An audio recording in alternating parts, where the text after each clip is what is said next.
And let's try this.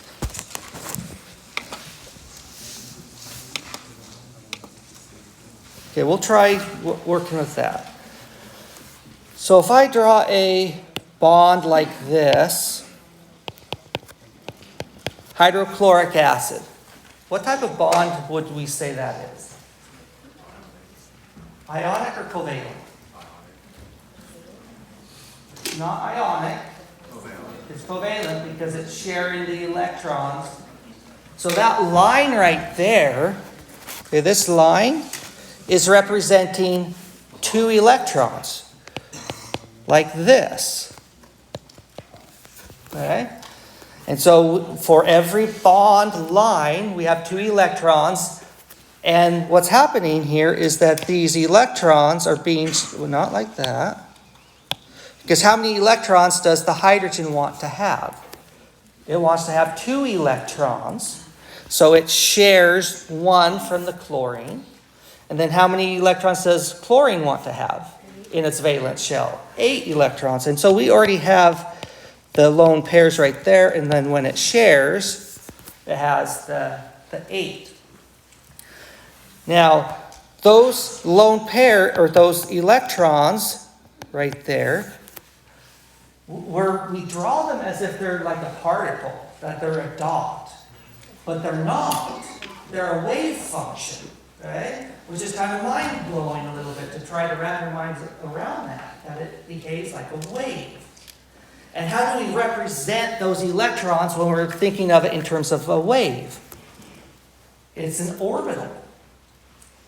You may have been taught that the electron goes into an orbital. And it just sits into this like donut-looking shape or dumbbell-looking shape or a sphere. But it's deeper than that.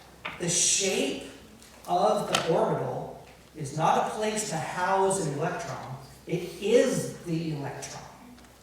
Because the wave functions the orbitals are described by a wave function.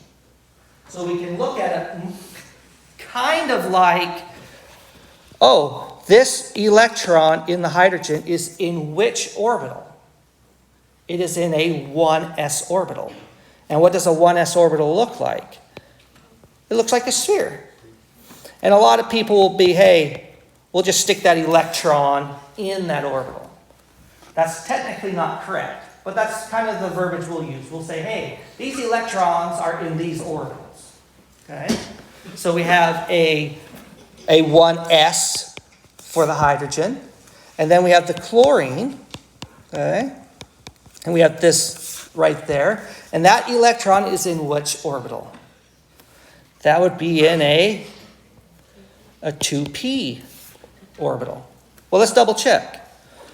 Let's double check what orbital that would be in. If we come here, chlorine is right there. Whoa. Okay, and that's in the second row. No, that's in the third one. Oops, so it's a 3p. Okay, chlorine, 3. So that's in the 3p. Okay, so we need to be able to remember the orbital filling order. Remember 1s, 1s2, 2p, 2p6, and all that jazz. Remember? And I could share with you a really horrible, horrible song that you'll just like, ooh, if I hear that one more time. But it will make you remember. Okay? So what we want to do is to describe these types of bonding. So we could say, hey, that electron is in a 1s. And then this electron right here is in a 3p. And look what happens here. There's this orbital overlap right there. That orbital overlap is the bond that we describe like this. So that covalent bond right there can be represented with that orbital overlap. And that's what's happening when you're making molecules, is these orbitals, which describe the electron density, when they get closer together, they can form a covalent bond. So what we want to do in organic chemistry is to really, really understand how carbon forms bonds. Organic chemistry is like 95%. How does carbon react? Okay? And so when we take a look at the periodic table, not that. When we take a look at the periodic table, we're really focused on carbon, nitrogen, oxygen, fluorine, the halogens, and these noble gases right here, and a few metals on the left side. Okay? Organic chemistry is like 10 elements that we're just going to focus a lot of time and energy on. And the big one is carbon, and we need to know how that atom works. So when we look at the periodic table of carbon right there, how many valence electrons does carbon have? It has 4, and we can see that by this number right there, the group number. The group number has 4. It says 14, but we're looking at the 4. Carbon has 4 valence electrons. Okay? How many valence electrons does nitrogen have? 5, and so forth. Okay, perfect. So if we come back and draw the electron orbitals of carbon, okay? Carbon has what? 6 electrons, but has 4 valence, right? So we have 1s, and there's 2 electrons there. Then we have the 2s, and then the 2p, like this, right? Now, and this right here, that's how many are in the valence shell, right there. So those are the electrons that we're most concerned about, are the valence electrons, because those are the electrons that are involved in chemical reactions. So if we take a look at carbon, these arrows right here represent electrons, right? All right. And so we could say, hey, there's 4 electrons here. We could draw it like that. But to be more precise, what does the configuration show us? It shows us that carbon actually looks like this. 2 electrons there, and 2 electrons there. All right? Now, when we go back to HCl, we know that chlorine came with 1 electron and hydrogen came with 1 electron. 1 plus 1 makes 2. And 2 electrons forms a covalent bond. Okay? So when carbon is drawn like this, you can never add a third electron right next to each other, because remember, in an orbital, you can only have a maximum of 2 electrons.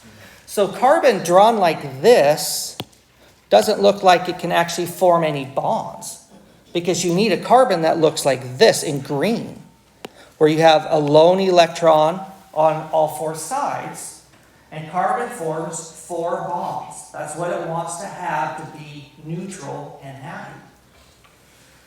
But our electron configuration doesn't show that. Okay? Because we see those 2 electrons, that those 2 and those 2 are grouped together. Okay? These 2 electrons are in a 2s orbital, and then these 2 electrons are in a 2p orbital, is what it's suggesting. And that doesn't make sense with the data that we've collected and that we observed. So if in fact carbon looked like this, how many bonds can it form? Well, it could bring in a hydrogen with an electron, a hydrogen with an electron, another hydrogen, and another hydrogen, like that. So that could look like this. We can just draw our bonds like so. And that is a molecule called methane. Okay?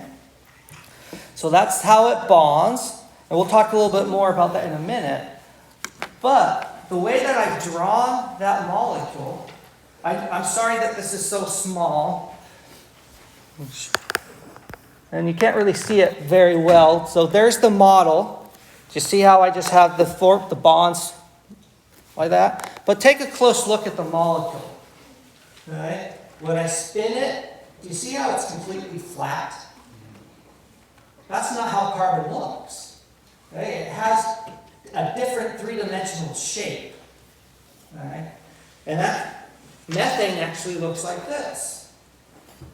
All right? You see how it is drastically different than this flat guy? You guys remember the shape that this is called? Tetrahedral. That's a tetrahedral geometry. Okay? And so this tetrahedral geometry has 4 groups to it. Okay? We have 4 hydrogens here. And what you can see here is that 2 of the bonds are in the same plane. So I can draw a plane of symmetry right through the middle here. Okay? So if I represent the way carbon actually looks, we could draw a carbon with a little slant like that. Okay? We have 2 hydrogens that are in the same plane. Right here. Well, then what about this hydrogen? Do you see how it's sticking out at you? So, if a hydrogen is sticking out at you, you draw a wedge. That wedge hydrogen right here is sticking at you. So when you draw a wedge on a piece of paper, so if I draw a wedge here, where's that hydrogen? Sticking directly out or above the table. But if I draw this hydrogen right here, it's sticking away from me, right? So that would have to be drawn as a dash. And that doesn't look very pretty, so let's change it up a little bit. Bring that out a little bit more, okay?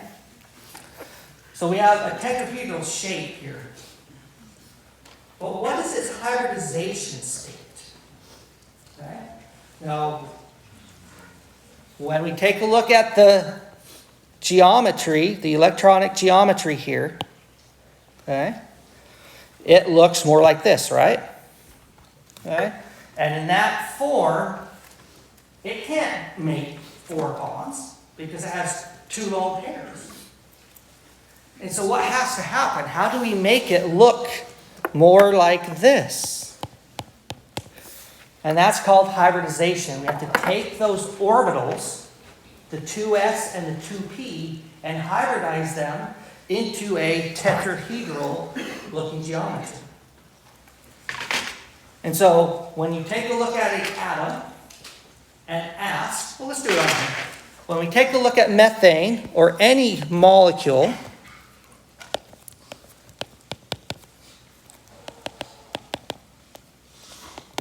like this, what is the hybridization state of that carbon? You have to count how many electron groups are around it. There's electrons there, there, there, and there. So that's 4 electron groups. 4 electron groups makes it a sp3.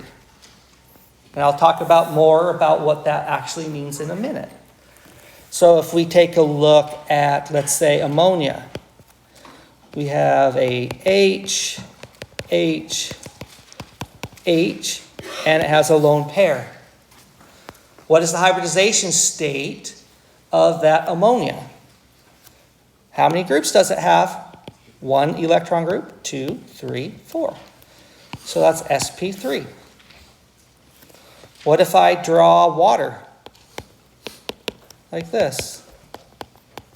Class, what is the hybridization state of the oxygen atom? sp3. Because it has 1, 2, 3, 4. sp3. So what does sp3 actually mean? Well, if we redraw the electron configuration, 1s, 2s, and 2p, we have those, and those. Okay? Now, when we hybridize an atom or a molecule, it is a mathematical manipulation. The atom in real life isn't saying, hey, I'm in ground state, now I'm hybridized, and it's back and forth. It's nothing like that. Right? It is just a mathematical manipulation that we use on the wave function to make it match what we see in reality. All right? And so in order to make it match reality, we know that methane, CH4, has 4 groups around it, so it has to be sp3 hybridized. So that means we're going to take these orbitals right here, and we're going to combine them into degenerate orbitals. So we will take, oh, you know what I'm missing? Is that how many orbitals does a p shell have? 3 orbitals. Okay.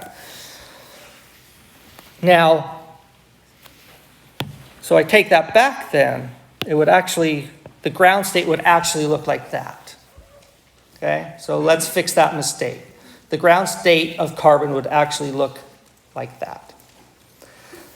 Now, in order to get it to an sp3 hybridized, we want 4 orbitals, all at the same energy level.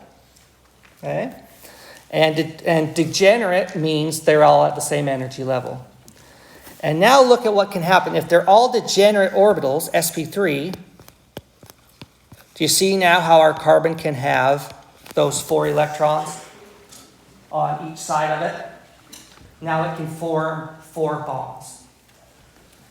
So that's what hybridization means, is that we are taking, if that's sp3, this is just simple elementary math here.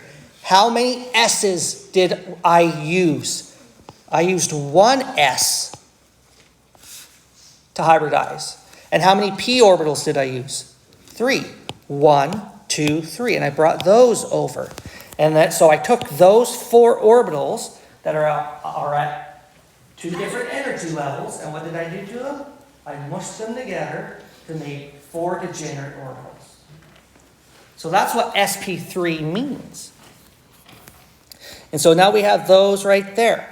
So what we can now say, what orbital is that electron in? What would you say? It's in a sp3 orbital. So what we have here is, let's envision that these white atoms, okay, are not there. And envision that there's only 1 electron in this bond right here. And so what do those p orbitals look like? They hold this shape. It holds this tetrahedral shape. And what does the Würzburg theory tell us? Why is this bond angle 109.5? It's because that's the farthest apart it can possibly get. But if we come back to this model right here, what's the bond angle between the 2 bonds? 90 degrees. That's not what Würzburg theory would tell us. Functionally impossible. Okay? And so these electrons that are attached to the carbon are in these orbitals that have this tetrahedral shape. And so a s orbital would look like a sphere, and a p orbital would just look like a dumbbell. But when you hybridize those 2 together, you get something more that looks something more like that. Okay? And so if we have our carbon atom, we could represent those sp3 orbitals like we would have 1 right there in the plane, this one in the plane. Okay? So remember, here's my model. This bond and this bond are in the same plane. And then what do I have? I'm going to have an orbital that's going to jump out at you, and an orbital that's going to stick away from you. But that's really hard to draw when you're drawing orbitals, okay? So you'll have one like here, right there, and then one here. See, it gets really, really messy really, really fast, okay? But you have to understand that these orbitals attached to this carbon are in 3-dimensional space. Now, one thing that we do to help clean this up when we draw these is, instead of drawing the real sp3 orbital like that, we're going to simplify it and just draw the larger lobe. Okay, I'm not going to worry about the smaller lobe when we do this analysis. That is just to make it more clean.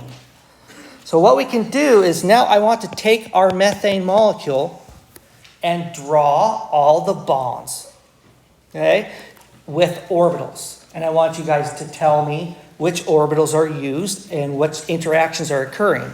So if we start with carbon, okay, let's just draw those 4 orbitals. And what type of orbitals am I drawing? sp3. So we'll draw one sp3 there, one there, one there, and one there. Realizing that those orbitals have three-dimensional tetrahedral shape.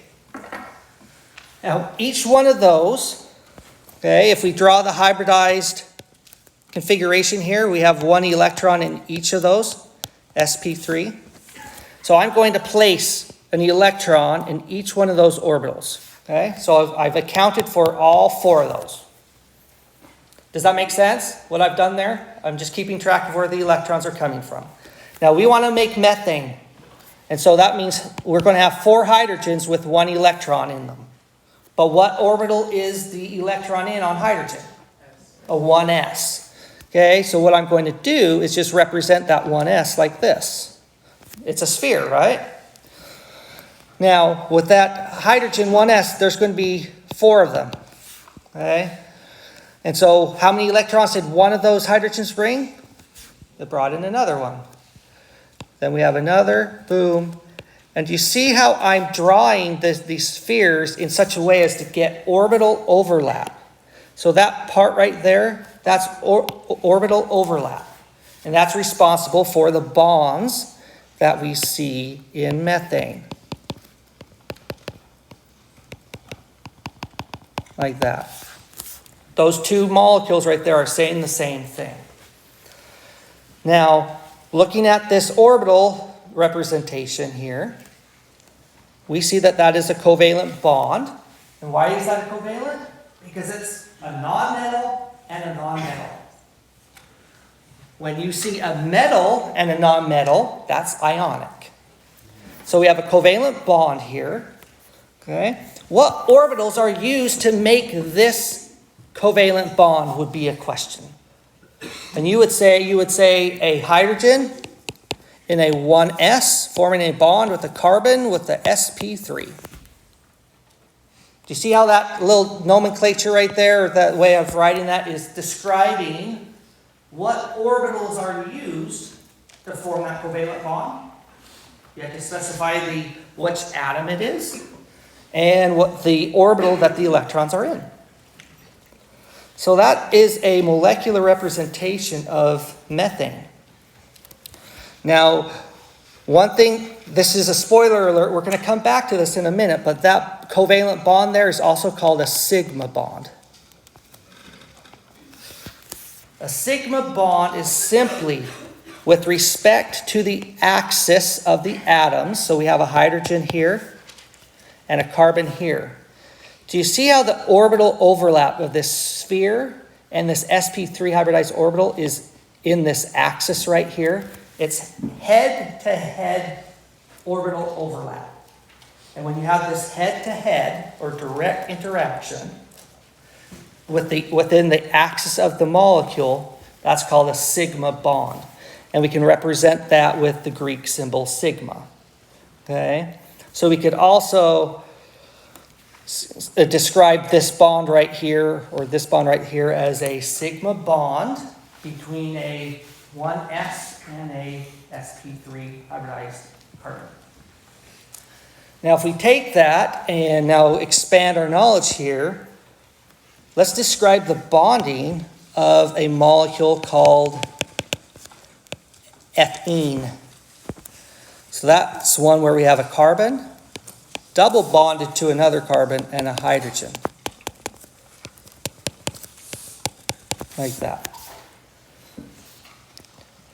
Now, what is the hybridization state of this carbon? We know it started at a 2s and a 2p. That's what it starts at in the ground state. Well, but what is its hybridization state? We just count how many groups are directly attached to it. So this carbon is 1 group, 2 group, 3 groups. So if it has 3 groups, you see how the double bond counts as 1 group? We have 3 groups, so that has to be a sp2. 3 groups gives us sp2. So that means how many orbitals are we grabbing from the ground state to hybridize it? We're grabbing one s, so we're grabbing this one, and we are grabbing 2 p's, this one and that one. So that means this orbital right here is untouched. So it just goes across where it's at. But then what about these 3 that we're going to hybridize? Those are going to be lower in energy and degenerate. So now we have our 3 sp2 hybridized orbitals and 1 2p, or we could just say p orbital. So this p orbital right here is unhybridized. So where do those 4 electrons, the 4 valence electrons, go? You just go from left to right. Just fill them up, just like that. So we have some electrons. We have 3 electrons in sp2 hybridized orbitals, and we have 1 electron in a p orbital, or an unhybridized orbital. Now the way that this hybridizes gives us a molecular shape. Let's see if we can get yourself some model kits here. Okay, so here's ethene. We have our 2 carbons and our 4 hydrogens. Do you see how these bonds right here, that there's 2 of them right there? There's our double bond. And I'm sorry for those who are in the back who have a hard time seeing this. Well, here's our ethene molecule. What's one cool feature about this shape? You see how it's completely flat? It's planar. It's not tetrahedral like the methane molecule, where you have something wedged out at you and dashed in. It's just like that, it's flat. Could I orient it in such a way that these turn into wedges? Watch. Now do you see these hydrogens are pointing towards you? And these 2 hydrogens in the back are pointing away from you? So you could represent this with wedges and dashes if you wanted to, but if you hold it like this, that's how you would draw it on your page. The way I drew it up there. Carbon, double bonded to carbon with 2 hydrogens in the plane. So there, that's trigonal planar, because it has that triangular shape, and planar meaning it's flat. And the reason why we're going in so in depth in this is because what you need to understand is the way molecules should look and the shape that they have determine their reactivity. Okay? And so just by the way a molecule is shaped is the difference. This is a drastic statement, but it's 100% true, especially in the pharmaceutical industry. If the shape of a molecule is not what it's supposed to be, it's life or death. If you give a molecule that looks kind of similar to what it needs to be, many people have died, many people have been born with defects, and a lot of horrible, horrible things have happened because people are not paying attention to what the molecules look like. Shape is everything.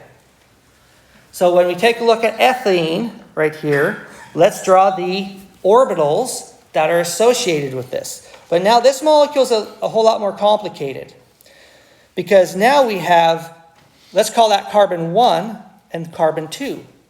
So carbon 2 also has 4 valence electrons that we have to account for. And then what else do we have to account for? We have 4 hydrogen atoms with a total of 4 electrons as well. So let's draw carbon 1.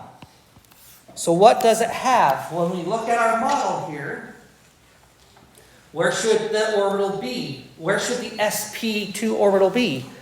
We should have an sp2 there, pointing up, and then we have one pointing down.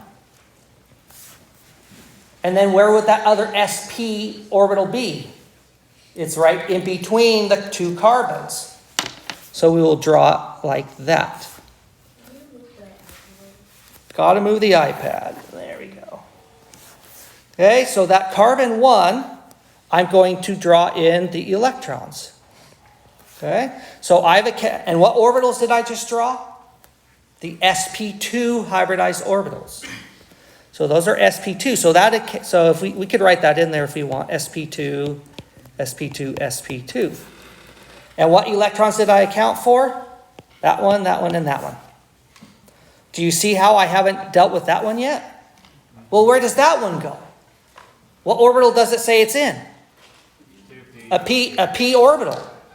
So we have to draw that p orbital. And I'll draw it in, that's green, okay? And a p orbital looks like a complete dumbbell. And there we draw that electron in. Remember, that dumbbell shape, it's not saying the electron's in the top or the bottom. Remember, orbitals have phases. We have a positive phase and a negative phase. So that electron that I'm showing that it's localized in one spot, it's really not. It's that whole freaking green orbital. That's where the electron is. Okay? So we've accounted for that guy. Now we have a second carbon. I'll draw it right here. And what orbitals does that second carbon have? The same sp2 hybridized. We have one over there, and then one over here. Okay? So we have 3 electrons in the sp2 hybridized orbitals that we need to account for. So 1, 2, 3. 1, 2, and 3. I drew a second one right there. And what has happened right here? There's some orbital overlap. And so what has happened is that we have drawn this bond right there. We've drawn that one right there. There's our single bond. And what type of bond is that?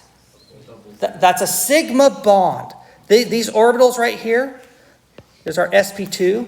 So that bond, that overlap right there is a sigma bond because it's end to end. Okay? But the second carbon here also has what? I haven't accounted for it. That green atom right there, or that electron there. Like so. Now we have those p orbitals. Okay? So what we have here is our model. Okay? We have our sp2, and our sp2. But if you take this molecule and rotate it 90 degrees, we have our p orbitals that are above and below the molecule. That's what I'm representing by those green orbitals right there. They're not in these 3 orbitals right here, the hybridized orbitals, they're all in the same plane, as you can see by the shape of the molecule. But where's that p orbital? Perpendicular, which means if I hold the molecule like this, where's the p orbitals? Jumping out this way and this way.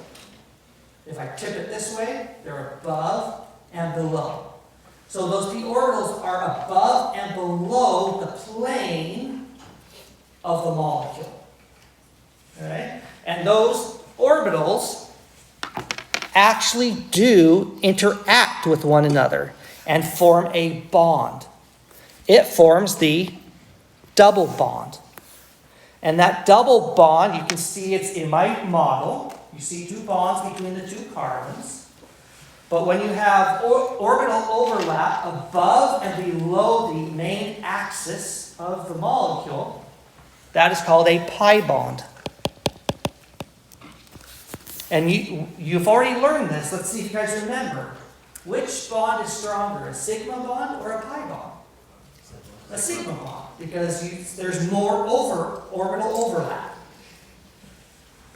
So we have our sigma bond there.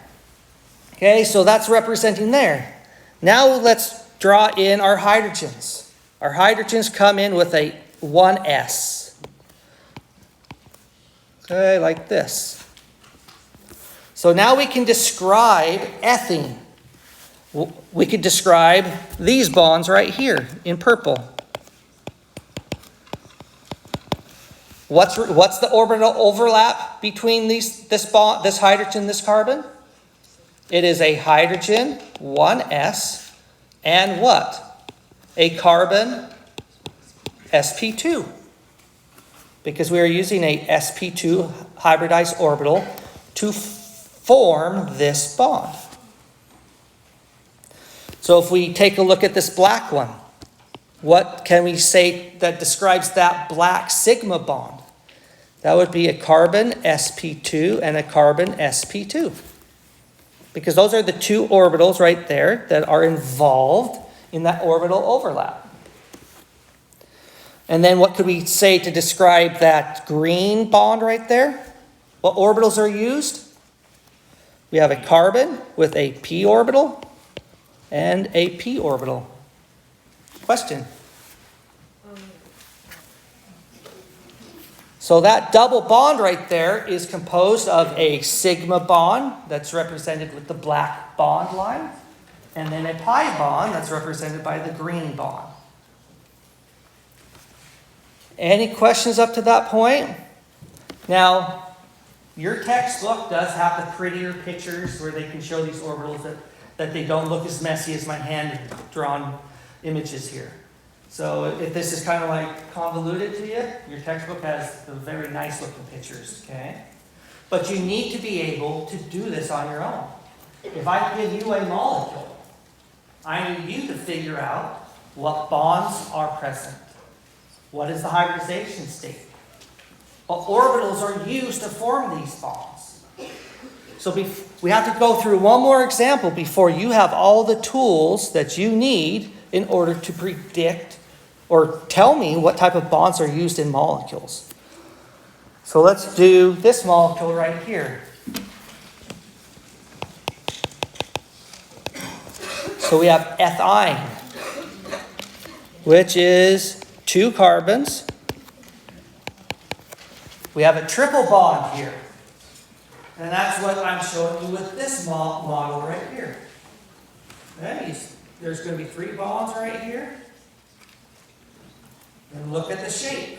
How can we describe the molecular geometry of ethyne? A linear molecule. So we have a linear molecule. So then what is the hybridization state of this carbon? That would be sp. Why? Because that carbon has 1 group, 2 groups. So when we take a look at that carbon, we remember we have a 2s and a 2p. Something that looks like that. And what does our carbon need to look like? Well, it's going to have to be an sp hybridized. So that means we're going to take one of the s's and one of the p's and hybridize those into an sp. What are we doing with these 2 right here? We're leaving them as is. We're not touching them. Right? And there's our p orbitals. And then we just go from left to right. Just fill it up. There's our 4 electrons. And that would be for our first carbon. So when we take a look at this, what do we notice? We have to form a bond. We have to form a sigma bond between the carbon and the carbon, and then the carbon and the hydrogen. So we need to figure out this bond and this bond right there. And so we have sp orbitals. We have 1 there and 1 there. Do you see how that's linear? Those orbitals are 180 degrees from one another. I didn't draw it like this. Look at the angle between the 2. That's 45 degrees or 90 degrees. Look at the shape of the molecule. From this atom to this atom right here, it's 90 degrees. It's completely linear. So your orbitals have to look as such. So that is our sp. That's our sp. And how many electrons are in that sp? 1 and 1. We will draw the second carbon. What does the second carbon have? This carbon right here. The exact same thing. So we have an sp and an sp. It comes with 1 electron, comes with another electron. There we have orbital overlap. Is that sigma or pi overlap? Sigma. That's sigma. So if we start redrawing our ethyne molecule, we're talking about that bond right there. There's our single bond. If we bring in a hydrogen right here with a 1s, that would give us this guy right there. And then if we bring in our other hydrogen over here, we'd represent it right like that. Now, we know that ethine has what? A triple bond. So we still have to account. So we've already accounted for these electrons right there. Those are done. We have to worry about these p orbitals now. So I'm going to take a look at this one. And I'm going to draw that one right here. Okay, there's one P on that carbon. And then there's another P like that. Okay, so now we have our orbital overlap right there. So when we take a look at our ethine, we have a p orbital above and below the plane. Okay, represented by the green. So I've accounted for this electron. So that's one of the double bond, or one of the extra bonds there. So that one in green would be a pi bond. So we already have the ones above and below this plane, but guess what? What's also perpendicular to that sigma bond that's in the center? P bonds, p orbitals coming out at you and away. So how do I draw that? It's rather difficult. So you have to envision orbitals coming right above and below, and then straight at you and back. So now I'm going to represent the p orbitals with a different color. So we have p orbitals that are like this. Oh, we can't forget that they come in phases. So we have a purple phase, and then we have one over here. And how many electrons does that carbon come with? It comes with one. And then the second carbon comes with another. And now you have orbital overlap, perpendicular. And so now we have a purple bond right here. And so we have these p orbitals, we have the sp hybridized orbitals. And so how would we describe this bond right here? That is simply a hydrogen from a 1s with a carbon from a sp bond. Because that's the orbitals right there. That's what we're describing right there. So what if I say this black bond right here? What describes that bonding? Carbon sp and a carbon sp. What about that green one? How could we describe that green one? That would be a carbon p and a carbon p. Because take a look at it. Where's that green electron? It's in a p orbital. And then if we do the purple bond right there, how could we describe that? That's between a carbon and a p and a carbon and a p. Okay? Now, how does your textbook differentiate between the two? They could say we could call those X's and we could call those PYs. I don't know. There's just a way you can distinguish them, but they're both the same energy levels. They're just in different orientations. You just have some p orbitals in this plane, and then some p orbitals perpendicular to it. Okay. So what time does this class get out? We started at 10:30. 11:45. 11:45? Okay. So does that make sense? Do we have any questions about that? Question? So there's one sigma bond and two pi. There's one sigma bond and two pi bonds, yes. Yeah. Those purple orbitals, what happens if you tilt it the other way? What if we tilt it the other way? To me, that it's really hard to draw it. What am I really representing? That the molecules or the orbitals are what? The purple ones are coming directly out at you. That's what I'm trying to illustrate in that drawing, and it's hard. But the textbook has them a little bit drawn a little bit nicer. We'll go here and then here. Are all sigma bonds sp orbitals? Are all sigma bonds sp orbitals? No. The sigma simply just means end-to-end overlap. Okay? Pi orbitals are what? Above the plane. A lot of the molecules would fall under your definition, but it's not always the case. Sigma is just end to end. Question? Okay, another thing about me, guys, that you need to understand is that when I open it up to discussion, that is, me and this person are discussing something that I want you guys to hear the question. When I open it up to the question, it is not a license for you guys to start chatting. Because one, it makes it hard for me to hear what the person's saying, and it also makes it hard for people in the room who want to hear the question.